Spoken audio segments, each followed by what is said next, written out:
Today we're sitting down and tasting wines with Sam Clarke from Thorn Clarke Winery in the Barossa Valley, Australia. Going to be tasting through the range of wines and having some food along with it. And we're very happy to have Sam here. His first visit a few years back, his father David visited, and it was a pleasure to meet him. Sam's a continuation of the family business. Bob, you don't know these wines at all, no? Oh, A little bit. Yep. Well, you guys have been carrying these wines now at Rave for, what, 10 years? Yeah, pretty much right from the beginning? Well, ever since you started, yeah, because, like I said, Frank Casella, the U.S. importer, flew me out to Virginia. Ah, yeah. And we tasted the wines for the first time up in his office. Yeah. Quite impressive, right from the start. Well, Frank Casella, who's on the back of this, he's got his motif. He's built his business by really picking out sort of artisanal family wineries from all around the world. He's got about 200 of them in his portfolio now. He started off in France, and then he sort of broadened his offering. Now he does obviously Argentina, South Africa, and he started with us about 2002. And one of the things he said straight away was he loved the Shotfire Shiraz. So the Shotfire Shiraz has been our biggest selling brand in the States. And then he said, well, love the Shotfire, but we want to have a fantastic value offering as well. So straight away we had Milton Park. Milton Park's actually the name of the winery, the name of the family property, I should say, where the winery is situated. And Chardonnay and Shiraz too. Well, Shiraz is the biggest selling variety from Australia in the States, and then Chardonnay is actually second. And from there, you know, we had a little bit of Riesling, a bit of Merlot, but those two have always been the sort of the cornerstones of the brand. Yeah. And these days we've moved away from having that sort of bigger buttery style. You probably remember when we first had the Chardonnay in the market, we had more French oak, it was more rounded, a little bit sweeter in terms of the amount of sort of amount of oak and malolactic that's put on the wine. Oh, yeah. Whereas now we've gone the other way. Okay. So a little bit less about the winemaker and more about the fruit. So, and the fruit's coming actually, a lot of it comes from our own estate out in Crawford, and it's blended with a little bit of Pathway Chardonnay that we buy in as fruit. So. Well, I was first introduced to Australian Chardonnay through the Hunter Valley, but I think with the Barossa being, excuse me, in the farther south, cooler climate, you're able to generate this style, which is more a little bit leaner, crisper, unoaked, but the fruit still comes through great aromatics. A lot out of the nose. For a young wine, it's really showing well. Yeah. That's what people are looking for these days. You know, there's been a whole movement. There was a movement for a while, sort of all about aromatic whites, and so you saw things like Pinot Gris come to the fore, and which is the biggest selling imported wine, I think, for white wine, at least into the States. It outsell Chardonnay in some markets. Yeah. Yeah, Pinot Gris. And then Sauvignon Blanc from Marlborough, from New Zealand, has become big news. And so aromatics are where people are looking for something that's a little bit less about, as I said, like a single, rather than having a single glass by themselves. We'll have with food, want to match it to something. It's very hard to match those bigger buttery styles of Chardonnay. So hence, I think that's been food in Australia. I'm not sure what it's been like in the States, but there's been a lot of reality food shows in Australia, like MasterChef, where you get a whole bunch of contestants, and so people are thinking about food a lot more. I think people are cooking at home and going, well, hey, I saw her on MasterChef last night, great pizza dish, or it's let's try this, let's do that. And so it's been sort of the movement with wine too has been to how to match that. And I think it's a good thing. I think it's good for all of us, particularly in the wine business. Now we're sort of one of the things that most people don't realise about Australia too is that it's got many regions in it. Southeastern Australia's sort of taken the limelight because it's obviously yellowtail and many others have sort of been that designation. But within Australia, there's a lot of appellations, and one of them, principal ones, is Barossa. So, and one of the things that a lot of people don't understand as well, that we do have vintage variation, which I think is a fantastic thing, and it's a great story to tell, is that wine isn't homogenised in Australia. It's determined by obviously where it's grown, it's determined by climate, it's determined by winemakers. So, and one of the stories, I think one of the great sort of ones to relate to in that theme is Terra Barossa Shiraz 2011. So it was a much cooler year in 2011. We had, you might see in the news over here, we had a lot of rain up in New South Wales, Queensland, and that sort of translated into a lot of months through the growing season in the Barossa, and then a lot of rain actually at vintage. So we end up with wine here in the 2011 Terra Barossa Shiraz, which, straight away, as soon as I opened it and poured it in, you could just taste the aromatics. It's quite a lifted wine. And it's not those sort of heavier notes you see. It's more your florals. It's slightly herbal. It's got a lovely little bit of spice. So that's a cool climate Shiraz from the Barossa, and that's the exciting thing about Australia is once you start to get into it and uncover more about Australian wine, is you start to see that there's some really fascinating things going on that I want to make sure that everyone here in the States gets to hear about. Yeah, it's a medium mouthfeel, but it has a lot of flavor. And, really bright, nice bright color. Really a charming wine.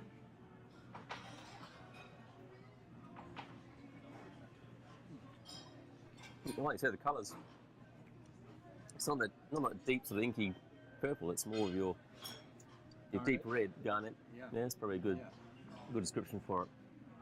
So it's not. It's saying it's a medium style Shiraz. It's not your big over the top style Shiraz. It's not your jammy style Shiraz that you might have seen in some prior years. It's lovely balance, good fruit weight, a little bit of oak to round it out. This is a wine that really sort of exemplifies where Australia is at the moment. We're looking for those more classic wines with a bit more finesse than perhaps what you've seen. Is this your largest production wine, would you say, the Terra Barossa Shiraz? I know the range has other varietals in it. Yeah, it is. It is. It's the biggest selling wine that we have. It's a great value proposition because people are getting a Barossa estate-grown wine from a family winemaker at a great price. So it's what most people know us for. Having said that, of course, there's always a little caveat. Shotfire is probably our best known as a brand, if you say that's a brand or a range. Shotfire's had some great press over the years. Our friend Mr. Parker has given us a few high fives, which has been great. So that's been probably our best known wine, but Terra Barossa is where a lot of consumers will start probably and say, well, hey, that's a great bottle of wine, and then maybe look at Shotfire as the next level up. Well, that's one thing about our winery too, is that we started off as grape growers. So a lot of wineries in Australia, it's probably we've gone the opposite way about everything, really, in many senses. We grew grapes for 5 generations. So my great-great-grandfather was a grape grower and a farmer, as much as anything. He grew grapes, he had sheep, he had stone fruit. So that's where they started back in the 1870s in the wine industry, was growing fruit, supplying it to the likes of Yalumba and many others. And then over time, what we've done is grown our vineyard holdings. So now, especially with Dad, my dad was a geologist, or is a geologist, I should say, and we've planted vineyards in 4 very distinct terroirs around the Barossa, in the cooler sort of High Eden area, right down the valley floor, where a lot of the very top Shiraz comes from. So, we've come at it from that point of view, and so we're 2nd generation winemakers, because Mum and Dad started the winery, but we're 5th, 6th generation grape growers.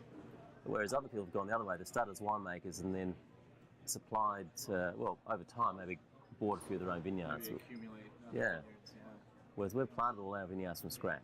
That's about 600 acres. I know you guys think in hectares. Yeah, 270 hectares or 670 acres. Yeah. So it's good. It's great to have, because when you're looking at those blends and those special wines you're talking about, like the Shiraz Cabernet Petit Verdot, you can actually go out and say, well, Petit Verdot, it's a late ripener. It needs in the southern hemisphere, it needs a north-facing aspect. In other words, it needs good exposure, because you need plenty of sunlight to get Petit Verdot ripe. It needs to be on some deeper soils as well. So obviously, late ripening means it's got to hang on.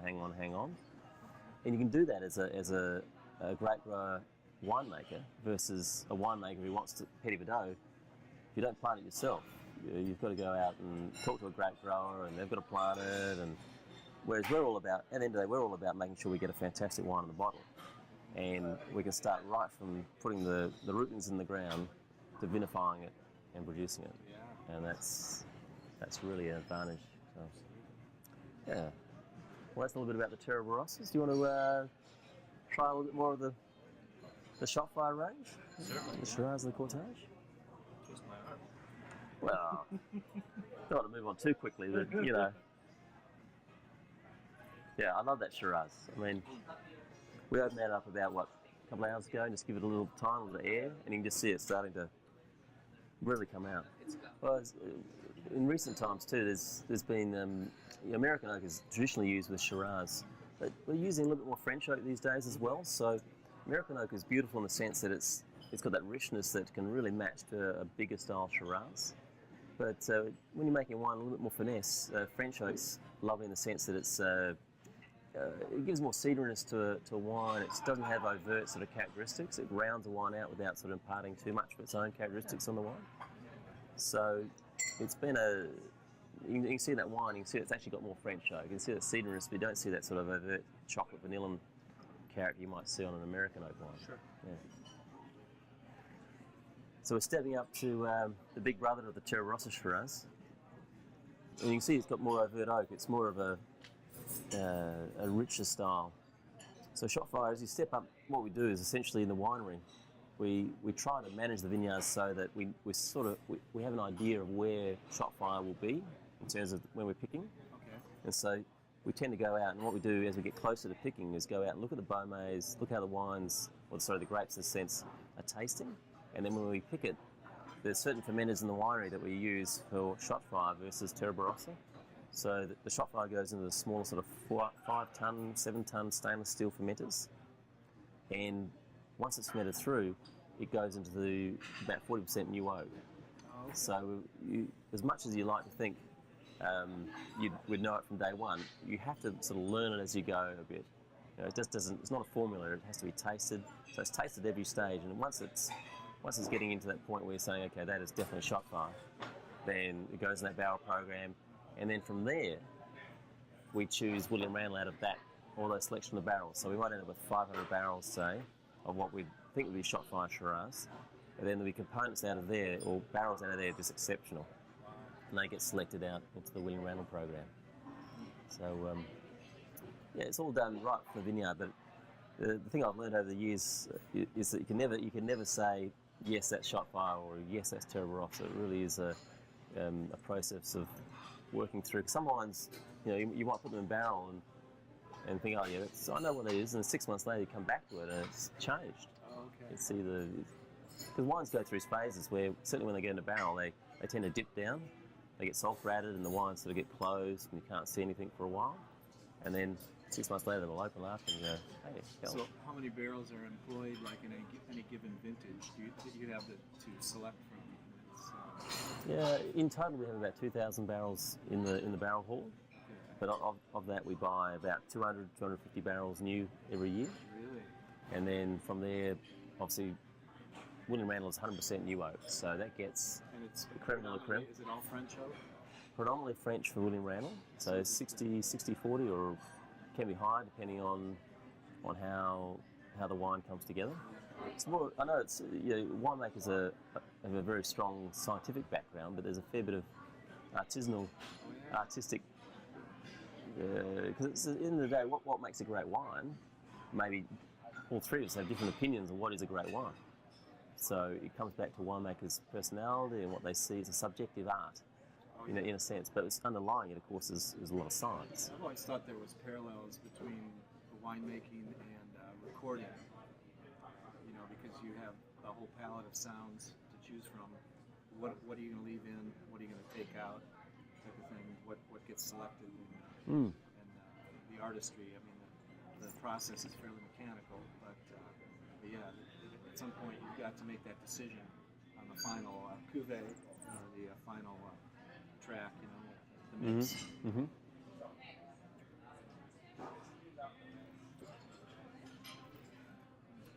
So you can see the change from Terra Barossa to shot fire. More apparent oak, beautiful big, more mouthfeel. It's got what they call chewy tannins. They're not astringent. It's fairly well integrated. I think the density of the fruit helps to balance that. The oak aging. And it's also 2011, so you're seeing 2011 shot fire versus Terra Barossa Shiraz. Yeah, it's a good comparison. And you can see that the cooler year coming through there. It's like a Victorian Shiraz almost a Syrah style from the Barossa. So I like to emphasise the fact that you are getting vintage variation in Australia. And across one appellation like the Barossa, there's variation as well. So there's a lot of interesting things going on in Australia that people should really come back and go, wow, okay, it's not all just southeastern Australia. There are some fascinating things to learn about Australia. So, like I said, that's probably our best known wine in the States is the Shotfire Shiraz. It's had 90-point plus ratings from Parker since the 2000 vintage. That's a catchy name, and it's great. It's a term that comes out of geology from your dad's experience mining. It was the man who sets the charge calls out shot fire, and everybody knows to duck and run for cover.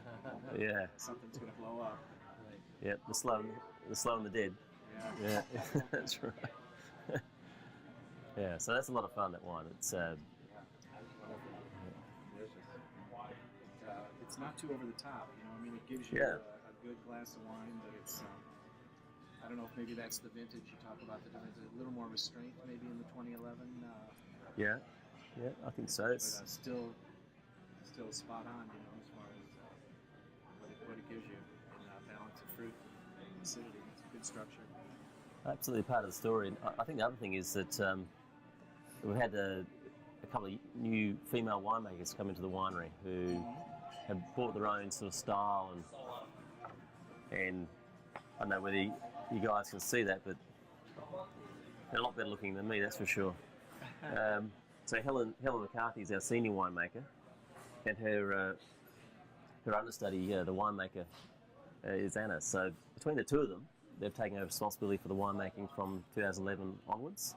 So I think a little bit more of that feminine touch perhaps coming into it. So that restraint, that finesse we're looking for is not only from the vineyards and from the vintage, but also from the philosophy of our style that we're trying to produce. So they've been great. They really have, particularly Helen. She's a wine show judge in Australia, so she judges at Hobart, which is down south. She judges in Perth, so she's getting out there amongst her peers, and she's got an excellent palate. And hold her own. Oh, absolutely. Well, I know you mentioned when you were interviewing for winemakers, she really stood out as far as being able to identify and blind tasting the wines, and really impressed you guys. Yeah. With her skills. Well, one thing a winemaker's got to do is they've got to know winemaking, but they've also got to be able to communicate it and communicate with passion about what it is that we're making. And one thing that Helen did above all in this tasting that I did with her was she really spoke about the wine and be able to enunciate and articulate what it is that makes that wine different. I mean, it's got to be more than a bottle of wine. It's got a story behind it. It's got a lot of blood, sweat, and tears. I think that's one thing she was able to do. And the other people I interviewed were all men, by the way, I should mention. It was not a hard choice.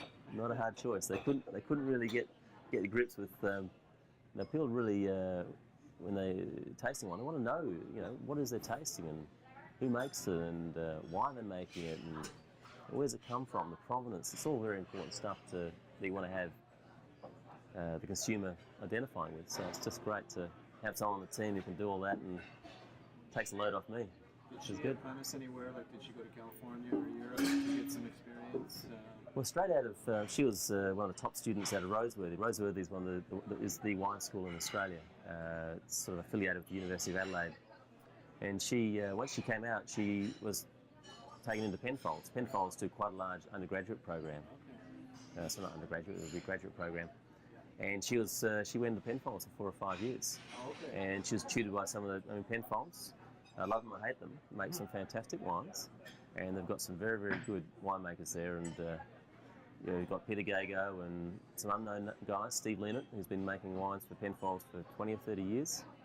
I play squash with him, so I know Steve pretty well. And Australian winemakers, too, are known for going around the world by popping up in other countries, too, and adding their influence. There was Peter Bright, I believe, in South Africa. Yeah, John Duval. Yeah. He makes wines in South America as well as in the States. I think he's got a joint venture with, might be Chapoutier or someone up in Washington State.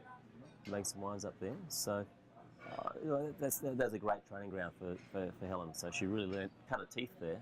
And then she went and worked for Taylor's up in the Clare Valley, where Taylor's are another family winery. And I think that's one thing I'd like to sort of say about Australia is that there's a lot of family wineries out there too. That there's actually over 2,000 wineries in Australia, and yes, the Penfolds and the Wolf Blass and Yellowtail, etc. are exporting something like 90% of the production comes out of the top 5 export. Yeah. But underlying that, a lot of these artisanal family wineries and Taylor's, Yalumba, ourselves, Henschke's, these are the wineries that actually carry the banner for terroir Appellation wines, not the top big 10, 5 wineries that you can think of. So she spent 9 years at Taylor's and then came to us about 2 or 3 years ago. So she's got a very good rounded palate. She understands not only the Penfold style of wine, which is probably more in the bigger, richer style, but she also understands some of the cooler climate wines that are coming out of Taylor's and also from us these days. Rightio, you want to keep going? A little bit of cortage, Ron? Sure. Yeah. I'm enjoying the kind of the more delicate nature of this vintage. Oh, thanks. Yeah. A little less muscle, a little more subtlety. The more nuanced stuff comes through. Yeah. It's very nice. We're going to dive back into the 2010 vintage now. So 2011 we've just gone through with the Terebros Shiraz and the Shotfire Shiraz. Now we're sort of, not only we're jumping back a vintage, but we're also jumping into the Cabernet dominated blend, the Bordeaux varietal blend that we do. So this is about, I think on the taste notes was about 45%. 43% Cabernet Sauvignon, 33% Cabernet Franc, and then 12% each of Merlot and Malbec. We also tend to sneak a little bit of Petit Verdot in there from vintage to vintage. Although Helen, the new winemaker, is not such a fan of Petit Verdot for some reason, but everyone's got a personal sort of love or hate of certain varieties. But so the reason it's cortage or cortage is because of those 4 varietal blends. You know, that's pretty unusual in Australia. There's not many people out there doing Bordeaux varietal blends. Although there's a few more now because this wine did really well for us in Australia. It won the Adelaide Wine Show and went on and did some really good things for us. So kind of launched Thorn Clarke as a winery in Australia. So we have got a few imitators, which, as I say, imitation is the best form of flattery, or the most sincere form of flattery. Yeah. Amateurs borrow, professionals steal. That's a good one. Yes. Yeah. So, 2010. It was one of the most easy vintages, I should say, that we've had. It was very, very mild summer, not much rain, perfect. It was really, really easy vintage. I think it comes through in the wine. You can see it's got lovely ripeness. As a winemaker, really just had to make sure we got the fruit in, got it crushed and pressed and fermented through without any problems. And it's got a lovely little bit of French oak on it too. And that's a little bit of a statement about how we approach Shiraz versus Cabernet blends. Shiraz, certainly the Shotfire, are mainly American oak in a typical year, whereas the cortage, we used to call it the cuvee here in the States for many years, is much more French oak. So it's much more a pairing of French oak and Cabernet blend. In terms of style, the fruit's more restrained, whereas you see the Shotfire Shiraz, the fruit's much more apparent. This has actually got a lot of things going on in it. It's got more of a savoury note to it straight away. It's got a real. One thing I love about this wine is you can see that trace of sweetness coming all the way from the front to the back, and it carries it. The lovely thing is that it's a lot of the fruit that we're growing these days. Our vineyard predominantly actually up in the hills. The funny thing about the Barossa is it's got 2 areas too. It's got the Barossa Valley floor, which is roughly about say 700, 800 feet, and then right next to it goes up into the Barossa Ranges. Well, the Barossa Ranges have its own designation, its own sub-region. It's called Eden Valley. Even though it's a range, it's actually the sub-region is called Eden Valley. And that's where a lot of our vineyards are from, because that's where the Thorns, my mum's side of the family, settled back in the 1870s. So it has a lovely bit of acidity sitting there, just balancing that fruit. And that's what you need for a wine that's going to carry and have length and structure. It's got to have some acidity to it.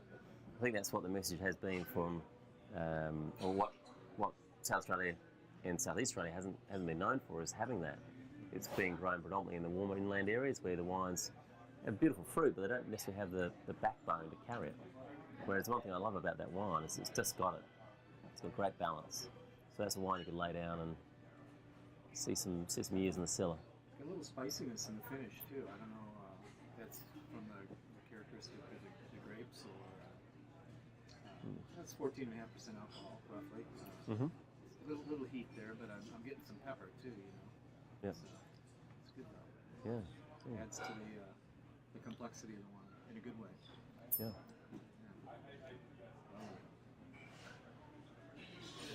We've been trying this around the States the last week and a half or so, and it's been a bit of a trade favourite. So everyone loves the fact it's got things going on in it. It's got more complexity, perhaps, what you'd see in a straight varietal. So people say, well, I know I can sell the Shiraz, absolutely, no problem, but I'll give you a case of the Cordage because I think that'll just be a fabulous little wine to see people looking for a Cabernet blend. Hey, why don't you try this? You haven't seen this before? What was the first vintage that you began using that name instead of the Barossa Cuvée, and you went to that? About two vintages ago, I think, in the States. Yeah, to 10, actually it might have been the 9, sorry. Probably was the 9 when we started. Okay. Yeah. Cuvée was a fantastic term to use in the sense that people straight away who knew, or people in the trade predominantly knew Cuvée well. French means blend. But for the average consumer, I think that's probably a little bit of a fetch to say they're going to know what Cuvée is. In Australia, Cuvée is used predominantly with sparkling. So, sparkling. So people go, Cuvée, well, isn't that what is it? So I'm not sure if that really carried through. So so around the world now it's called Cordage, and Cordage is our own special term. It's we took it from Meritage in the sense that that's a term that some Californian producers were using. Yes. Yeah. No, that is lovely. And you shipped all of that out, probably, right? Pretty much of that vintage. Yeah, 2011's coming. So yeah, 11's on the way, I think. What's left in Virginia is Yeah. We like giving that wine a bit more age in the winery too, because Cabernet tends to obviously have more tannin, more structure. So in order to smooth those tannins out, it just needs a little bit more time in barrel. So typically the Cordage is released about 3 or 4 months after the Shiraz. So it might be a vintage behind at some period during the year. But I like the fact that we're giving it some bottle age. I think that's, for those wines, if the tannins aren't smooth before it's consumed, I think the consumer gets the idea that these tannins need to be given a bit more time. after a year in oak, you want it to Give it some time. blend Yeah. together and meld Exactly. flavors. Yeah, that's right. The other thing is, of course, being a blend, it does need a bit of time to settle down and bottle. Lovely. Yeah. Well, should we finish off with William Randall? And,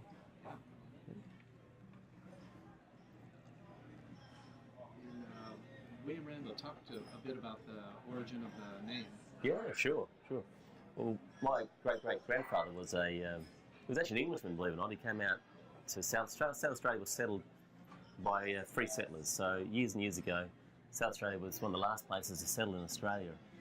And what they did is they had essentially paying customers come out. So they formed a company and said, if you want to come out, you've got to pay your fare and et cetera and come out. And so he came out as a boy with his dad, and his dad actually essentially was running the South Australian company. He was quite a senior man in that enterprise. And so they settled up the Adelaide Hills, and he was, as I said, a teenager at the time, and he decided with his brothers to look at building a paddle steamer, because at the time the South Australian government was saying, hey, there's no roads, this has just been settled, it's bare land, but people were starting to open up inland South Australia, and what they needed to do is get their wheat and their wool out of the inland parts of Australia out to the port. So running up the southeast corner of South Australia is the river, the Murray River. It's not quite the Mississippi, but for South Australia it's the Mississippi in terms of what we have. And so the South Australian government had a prize for the first people to build a paddle steamer and navigate it up the River Murray. So as a young man, he was pretty enterprising, obviously, and he had his father to help and his brothers.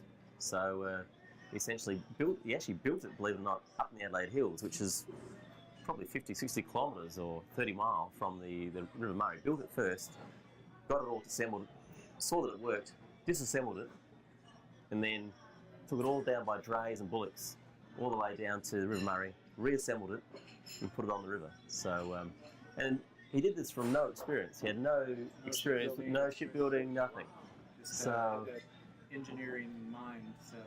yeah, he probably put a bit of it came from the fact that he would have seen, obviously, boats when he was coming out from England, but he would have also seen perhaps the Mississippi paddle steamers as well, and some concept of how they would work. And so they weren't spectacular. They weren't big, beautiful boats. These things were workhorses. So just a big flat deck. So you got bales of wool and bags of wheat, and basically that's what he did. He won a prize for it, and he did that for the rest of his life.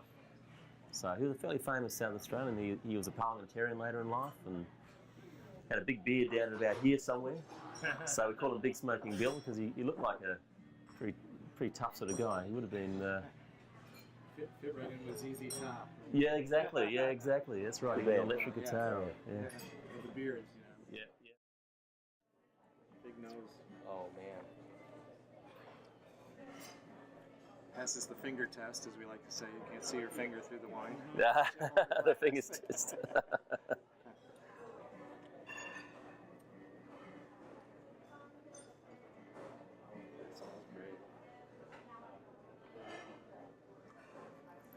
So much going on there. Yeah. So William Randall's all about it's basically a barrel selection out of the very top Shiraz we make. Yeah.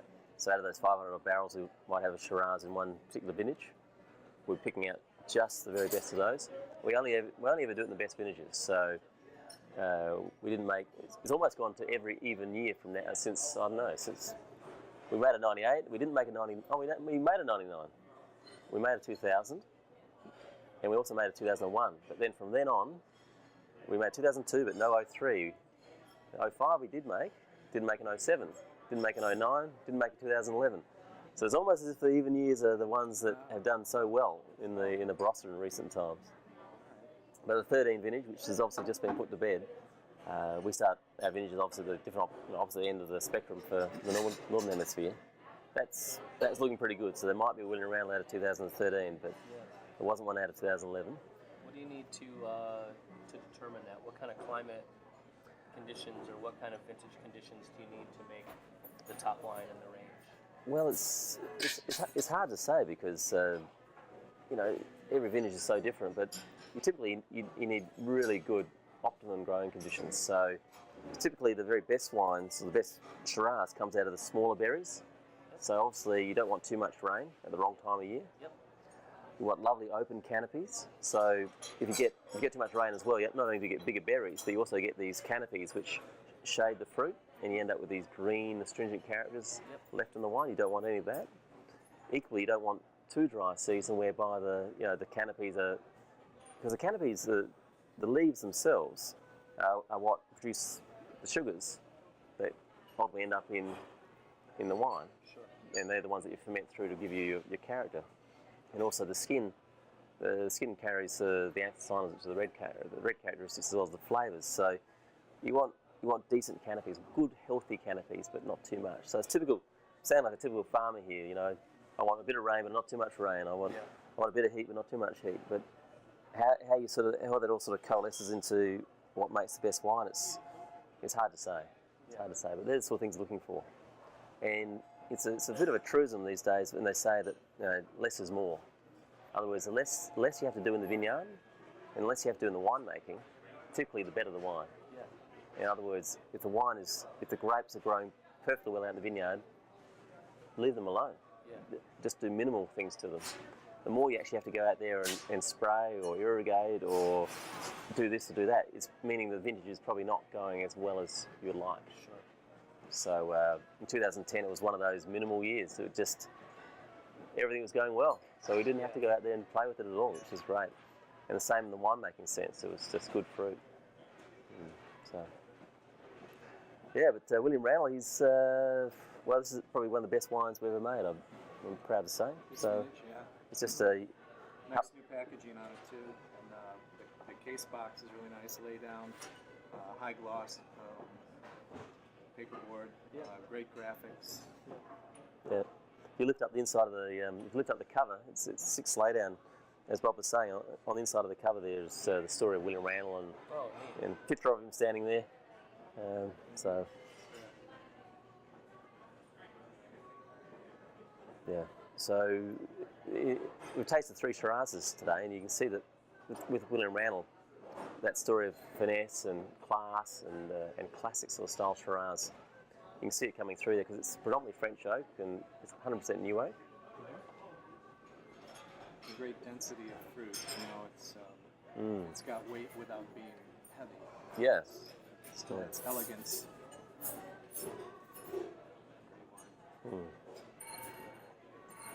So it's got a little bit more of that that cedary sort of. It's not spicy spice.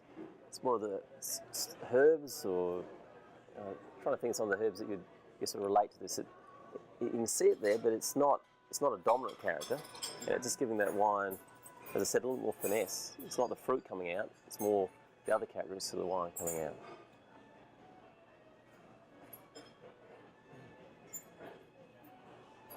This, of course, would be quite age-worthy. Probably could go 10 to 15, 20 years from the vintage date, but 2010 being the great vintage that it is in Australia, I would think you could have quite a long life ahead of it if you wanted to lay it down. Yeah. But it's so fun to drink now. Delicious. I love that mouthfeel. It just sits here, the back of the mouth, and just lasts. Got great length. Great length. It just keeps going on and on. Great finish. This has been one of my favorites since I was introduced to it, and I think the 04 vintage. Oh yeah. Was really very impressed with it. Yeah, it's just looking beautiful.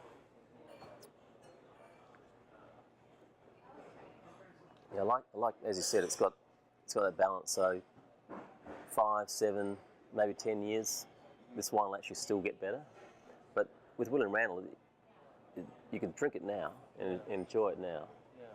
But you can still see it's a baby. It's got so much to give, and it's got that lovely little bit of acidity again, just balancing underneath it. It used to be William Randall was more Barossa Valley floor fruit. These days we're moving more into what I'd call the northern Barossa Ranges and Eden Valley, and that's where you get that slightly higher acidity, and that gives the wine its age worthiness. Not saying anything about the Valley Floor not being Valley Floor is a terrific area to be growing grapes, no doubt. But we're trying to show, because of our family history of being more a Barossa Ranges Eden Valley family, trying to show what that area can do. As a lot of things in the Barossa, a lot of it's generational. It's not just overnight success. There's a lot of, there's 500 growers, for instance, in the Barossa, and a lot of those growers are families, of course. They've been doing it since they came out on their ships from, a lot of them from Germany. So Barossa's got quite a strong Lutheran community work ethic, and they've been farming that ground 5, 6 generations, and they'll keep doing it. It's, so obviously, we'd like to be a long-term part of that as well. That's one thing I'd like to think the wine industry's got, that a lot of the things that have occurred in the world, things got corporatised, but the wine industry still stands out, I think, as a bit of a family-owned, family-operated part of the business, which is a lot of fun. Say more so in the Barossa than up in the Hunter Valley, family-oriented. Barossa's more family-oriented. I think so, because people are really proud of the heritage they've got there. People aren't walking away from the Barossa at all. It's a real stoic sort of attitude. This is where we've grown up. This is where the family's been from settlement. We're staying, and that's terrific. You guys have done your part, and helping to promote it as well. Just the Terra Barossa, using that's a great name, Yeah. Help promote the area. Yeah. So it's good. It's been fun being involved in the family business. It's and like I said, it's a real community in the Barossa. So we have a farmers market down there on Saturday mornings, and you go down to the supermarket to buy your groceries. You go down for a coffee. You're always bumping into people you know. It's it's a small sort of country area, and it's got a lot of that sense of community and a lot of pride in the wines. We're really proud to be representing your wines. Hopefully we'll have a long continuing relationship with Thorn Yeah. Clarke. Thanks, Paul. Yeah, we've got to the end of the tasting, so hope you enjoyed that.